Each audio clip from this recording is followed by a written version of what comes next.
Muscle contraction से joints में movements produce होती है।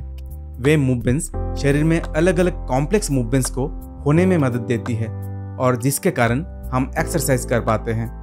हाय, मैं फिजिकल एजुकेशन में असिस्टेंट प्रोफेसर कौशिक चक्रवर्ती हूँ और इस वीडियो में हम स्केलेटल मसल्स का कॉन्ट्रैक्शन के टाइप्स के बारे में जानेंगे जो अलग अलग एक्सरसाइज के दौरान हमें देखने को मिलते हैं। पहले हम आइसोटोनिक कॉन्ट्रैक्शन को देखेंगे और साथ में उसकी सब टाइप्स कॉन्सेंट्रिक और एक्सेंट्रिक कॉन्ट्रैक्शंस को एग्जांपल्स के साथ समझेंगे। फिर हम एक्सेंट्रिक कॉन्ट्रैक्शन और मसल रिलैक्सेशन का अंतर को जानेंगे। इसके बाद हम आइसोमेट्रिक कॉन्ट्रैक्शन के बारे में बात करेंगे और आखिर में एक्सरसाइज के दौरान आइसोटोनिक और आइसोमेट्रिक कॉन्ट्रैक्शन का इंटरेक्शन को भी समझेंगे। मसल कॉन्ट्रैक्शंस दो प्रकार का होता है। आइसोटोनिक कॉन्ट्रैक्शन, जिसे डायनामिक कॉन्ट्रैक्शन भी कहा जाता है, और आइसोमेट्रिक कॉन्ट्रैक्शन, इसे स्टैटिक कॉन्ट्रैक्शन भी कहा जाता है। आइसोटोनिक कॉन्ट्रैक्शंस फिर से दो तरह का हो सकता है, कॉन्सेंट्रिक कॉन्ट्रैक्शन और एक्सेंट्रिक कॉन्ट्रैक्शन।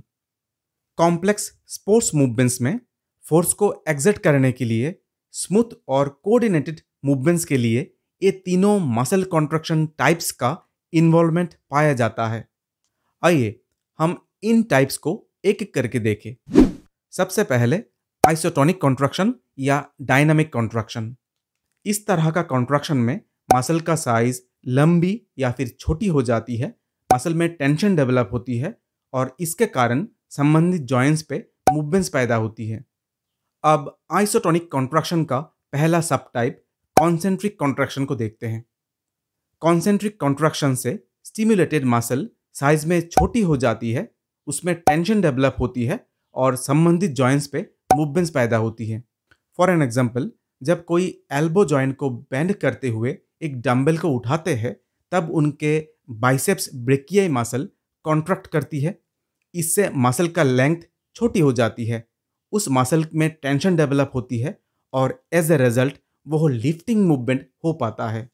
मसल का इस प्रकार कॉन्ट्रैक्शन को कॉन्सेंट्रिक कॉन्ट्रैक्शन कहा जाता है।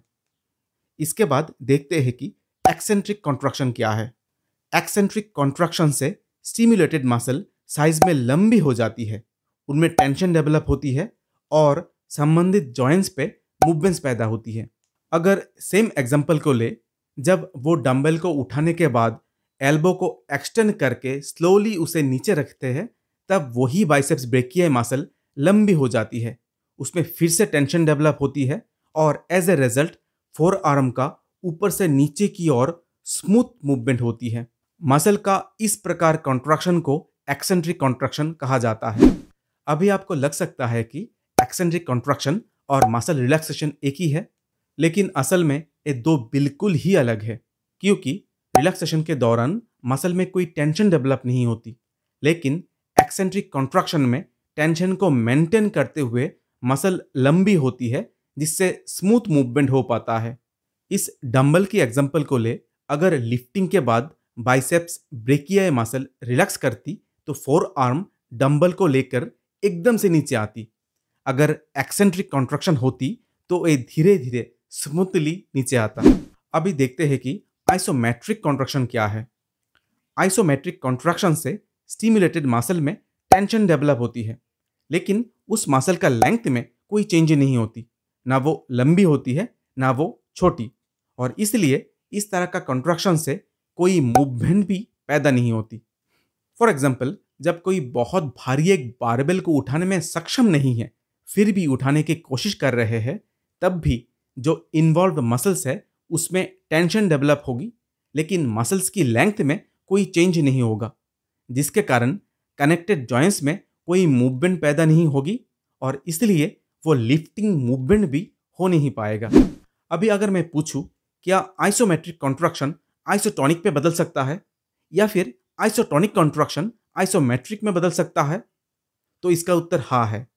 मान लीजिए, अगर वो व्यक्ति किसी तरीके से और फोर्स का प्रयोग करके उस बारबेल को उठा लेता है, तब उनके इन्वॉल्व्ड मसल्स का लेंथ छोटा हो जाएगा, एसोसिएटेड जॉइंट्स में मूवमेंट पैदा होगी और आइसोमेट्रिक कॉन्ट्रैक्शन आइसोटोनिक में बदल जाएगा।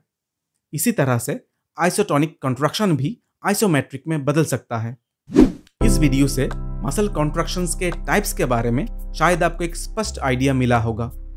ये वीडियो आपको कितना इन्फॉर्मेटिव लगा? मसल कॉन्ट्रैक्शन के टाइप्स के बारे में आप और क्या जानना चाहेंगे? मुझे कमेंट्स में बताइए, मैं आगे चलकर उसके बारे में भी डिस्कस करूंगा। एक्सरसाइज फिजियोलॉजी रिलेटेड मेरे कुछ और वीडियोस आप स्क्रीन पे दिए हुए कार्ड्स पे या फिर डिस्क्रिप्शन बॉक्स में दिए हुए लिंक्स पे क्लिक करके देख सकते हैं। आज के लिए इतना ही। Have a nice time.